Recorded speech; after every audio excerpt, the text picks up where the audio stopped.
exploring the investment landscape with a guru's wisdom and a strategist's insight. Good Life Companies presents The Market Enthusiast with Noah Brooks and Chris Needs.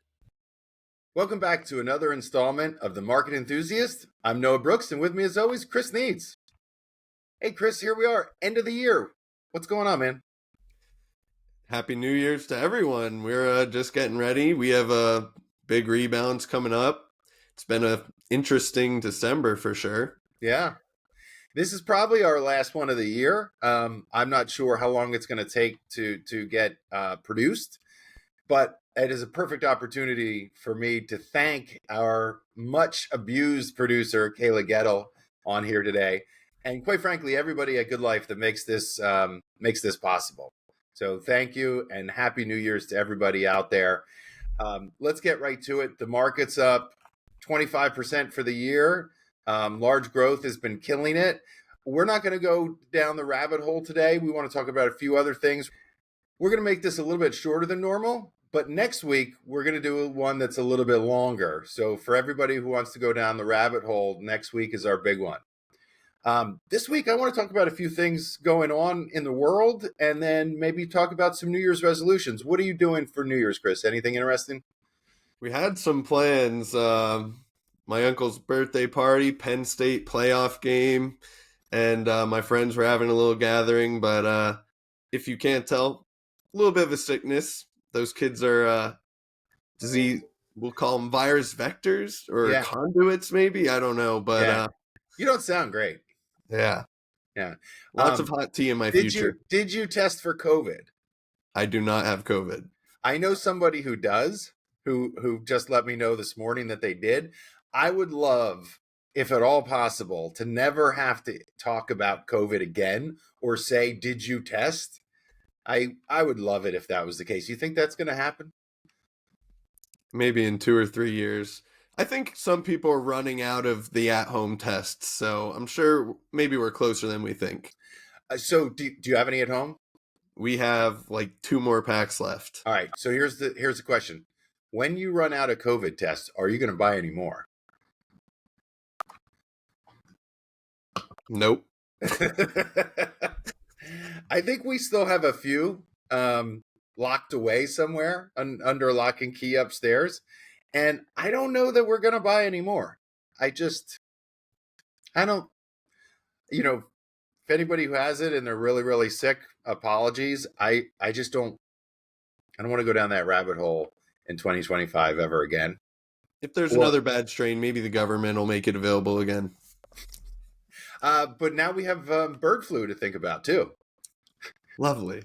You know what? I'm going to sit here. I'm going to call it. I guarantee we're not going to have to worry about bird flu in 2025. Not going to happen. Good not call. going to happen. So let's start off with one or two serious things here.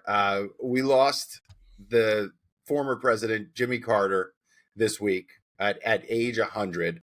I am not old enough. I'm turning 50 in 2025. I am not old enough to really remember his time as president. I do recall October of 1980 for Halloween. He, of course, famously was running against Ronald Reagan. And so for Halloween 1980, I think I guess it would have been 5. I had 2 masks. I had a Jimmy Carter mask and I had a Ronald Reagan mask.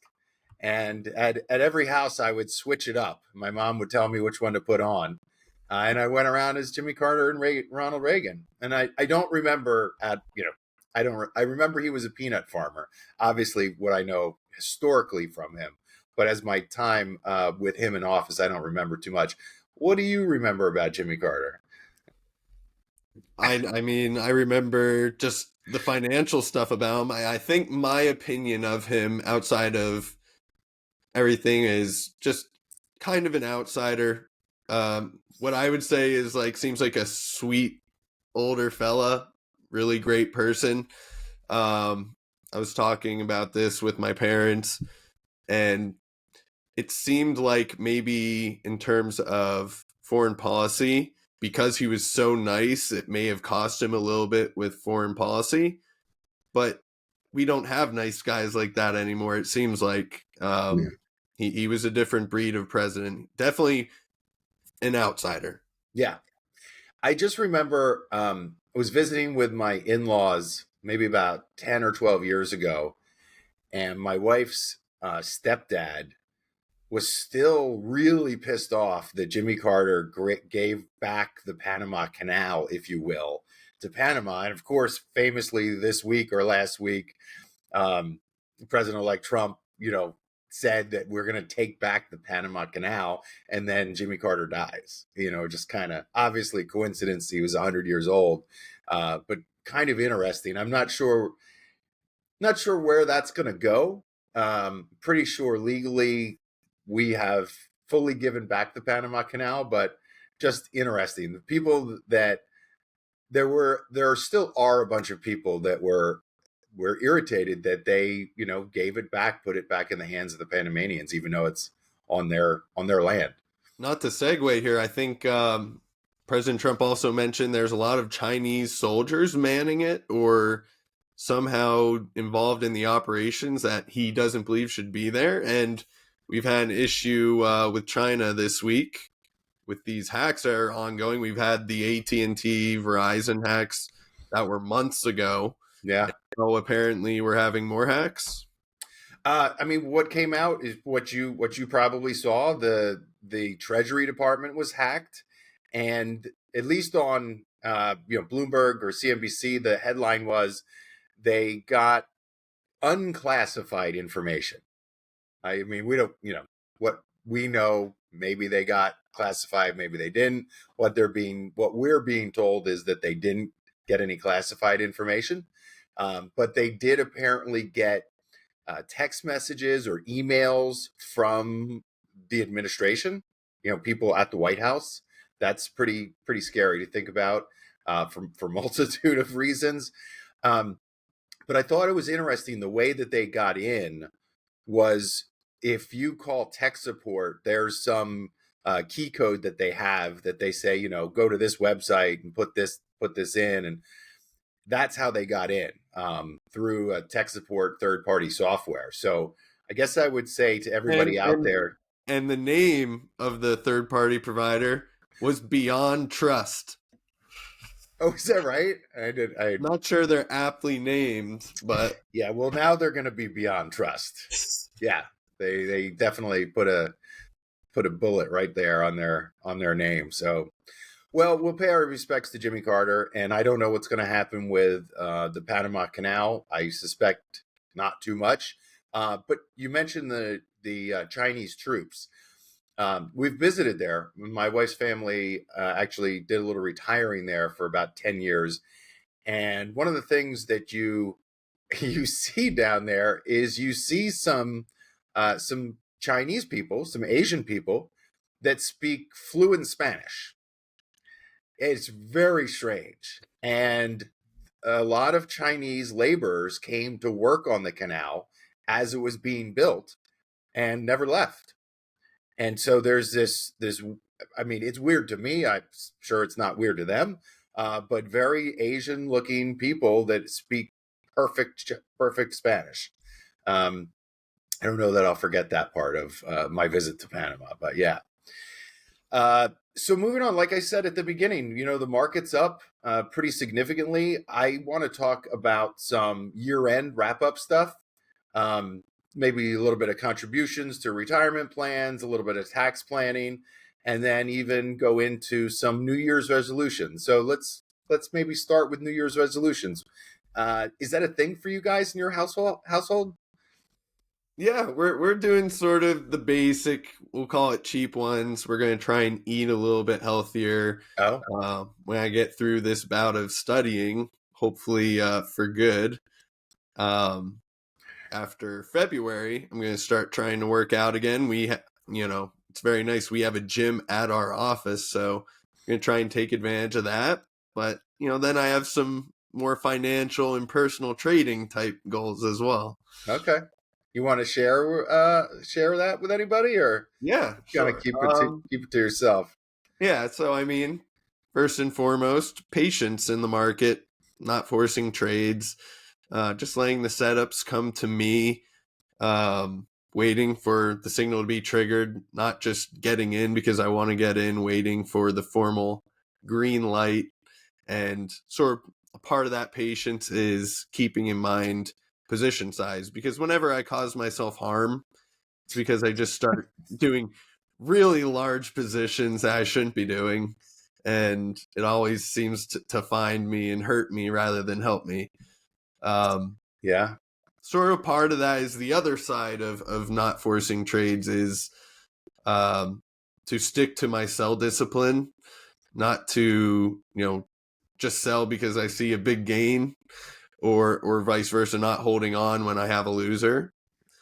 So this is my problem with sell discipline. Like if you're in it for just a trade or something, and I'm not particularly a trader these days, and certainly most of the investors that we work with here at Good Life are not traders.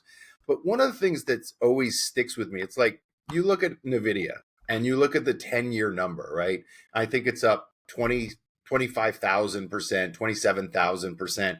And you can go back on a chart and say, well, if you had put $10,000 into NVIDIA in 2014, you'd have $27 million or something like that. And I think to myself, well, I wouldn't have $27 million. Well, why not? Well, there's no way that I would have bought it at 40 cents, split adjusted, right? 40 cents, and ridden it to $140 a share. It wouldn't be in my nature not to have sold off some of it, most of it, all of it when I got up 300% or 500%. It is really hard for me. And maybe this should be my New Year's resolution, is the opposite of what you're saying, is to never sell the long-term positions. Right? I don't know. This is not something where I'm going to have an answer to. I think it's more of a philosophical approach. But I love all this stuff. If you had bought Domino's Pizza in 1999, you would be a trillionaire by now. But the likelihood is that you would have sold something because you see this incredible gain and you think, hey, I need to exit this security and take those losses before something bad happens. Or certainly NVIDIA. I mean, NVIDIA's been down 40, 50% a couple of times, if not 10 times. I don't have it in front of me, but a number of times it's been down more than 50%. And, at some point you think to yourself, well, I probably would have sold when it was down 20, 30, 40%.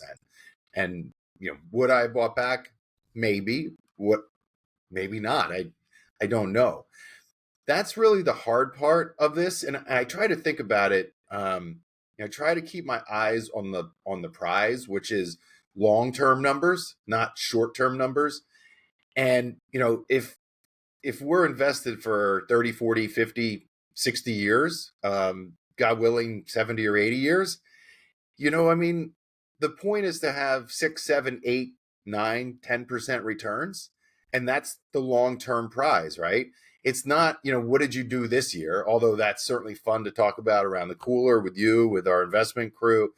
And certainly I love individual stocks, but the idea is just really trying to compound those returns over a lifetime instead of what did you do this year? My behavior sometimes doesn't let me do that. And I think there's a lot of other people out there that are in that same camp.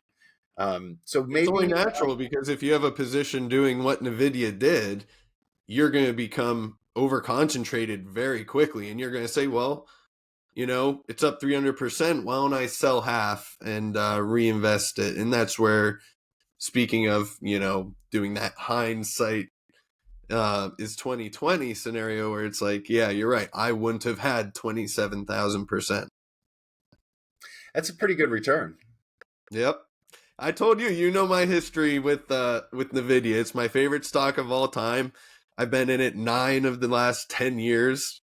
It's just my buy and hold forever stock. Did you have a 27,000% return? Well, granted, it was from when I was right out of college with barely any money, but I probably did get a bulk of that. Yeah. Right. I sold my shares for my down pay of my house in 2018, and I didn't get money saved up and back into the market probably till like early mid 2019. So I've been a beneficiary. I mean, I think, quite frankly, the entire market's been a beneficiary of NVIDIA, right? It's just how much are you concentrated in it? Did you own only NVIDIA? Did you own NVIDIA plus 10 others? Did you just have it in an S&P index fund? I mean, the entire market has been a benefactor of NVIDIA's growth, and certainly um, the AI craze, if you will. Mm-hmm. And it's not going away. I can't speak to NVIDIA's price, but the AI craze isn't going away. So I'll just tee up our next week's more in-depth podcast for anybody who's interested in our outlook and things like that. We're going to talk about the AI craze, what we see in trends, and a few other things. This time, we're just going to, I don't know if a wrap up here, but I want to take a few minutes and cover some of the things that we're thinking about for individual investors. Just as a reminder, obviously, end of the year here, if you haven't maxed out your IRA or your Roth IRA, if you can, depending on your income limits, you have until you file your taxes or April 15th, or if you file an extension, technically October 15th, to get that done. For people that are in a 401k, the limit is 23,500 coming up in 2025. And there's a catch up if you're over 50. So for people like me who are turning 50 next year, and it doesn't matter if you're turning 50 on the last day of the year, December 31st, you can still use that catch-up contribution, the extra $7,500. So technically, you can put in $31,000 a year in 2025 into your 401k. You do that for 20 years, and there's a big chunk of change in there. I think if I did my math right, it's a little less than $2,000 a month if you're single monthly, or if you're 26 paychecks, I think it's around $903 a month.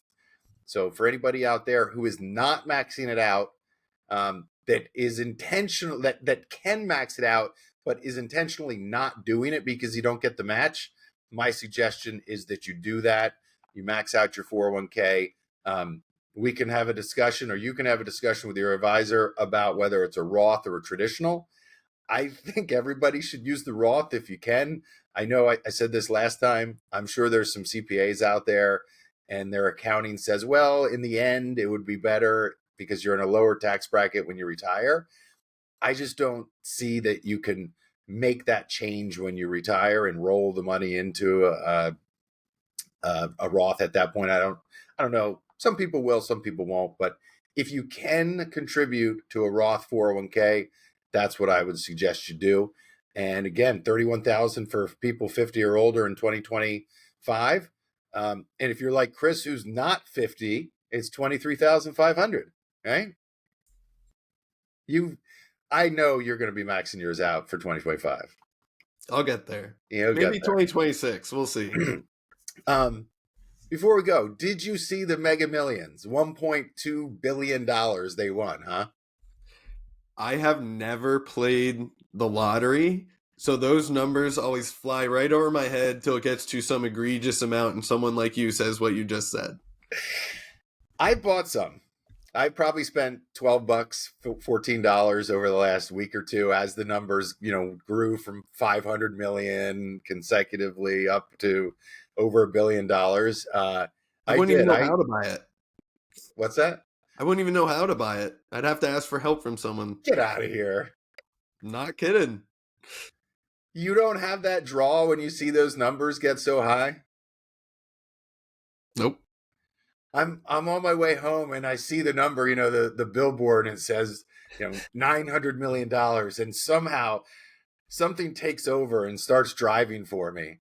And I just go off in la la land and I'm like, money. And this is what I could.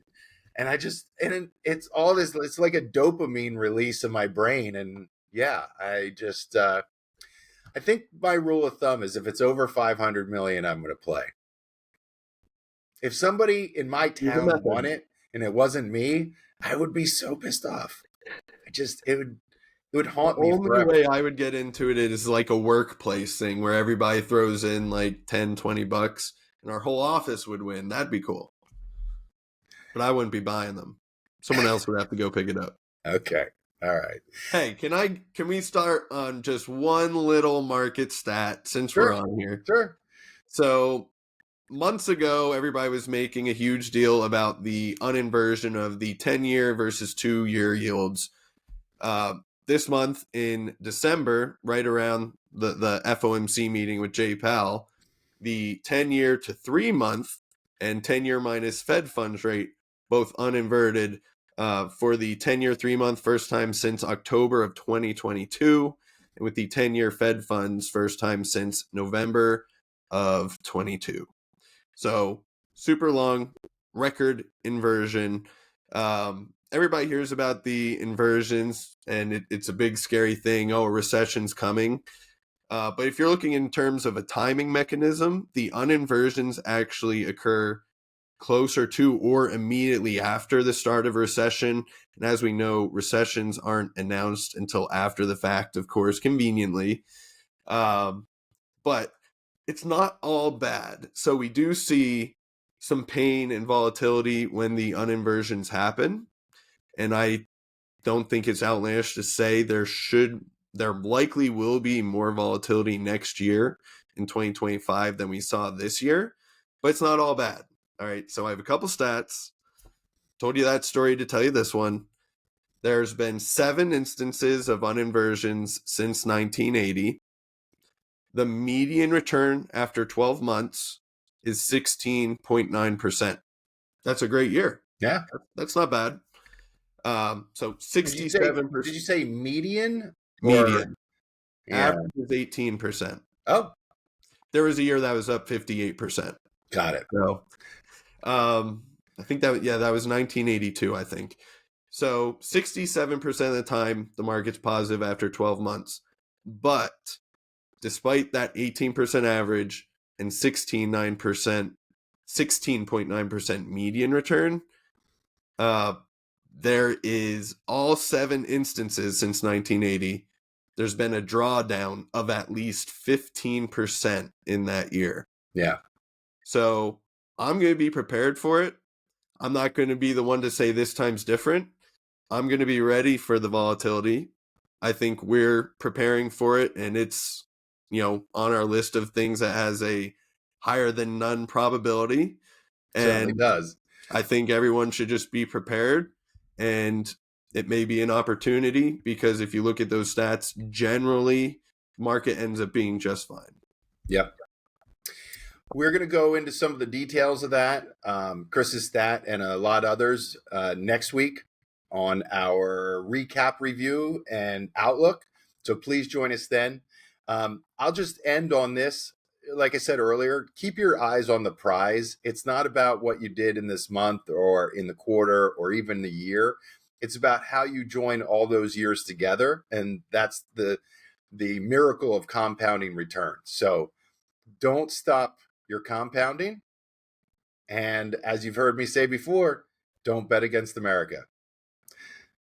For Good Life and our entire family of investors and friends and employees here, thank you so much for joining us on the last Market Enthusiast of the year. We will see you next year, everybody. The opinions voiced in this podcast are for general information only and are not intended to provide specific advice or recommendations for any individual. To determine which strategies or investments may be suitable for you, consult the appropriate qualified professional prior to making a decision. Economic forecasts set forth may not develop as predicted, and there can be no guarantee that strategies promoted will be successful. All performance referenced is historical and is no guarantee of future results. All indices are unmanaged and may not be invested into directly.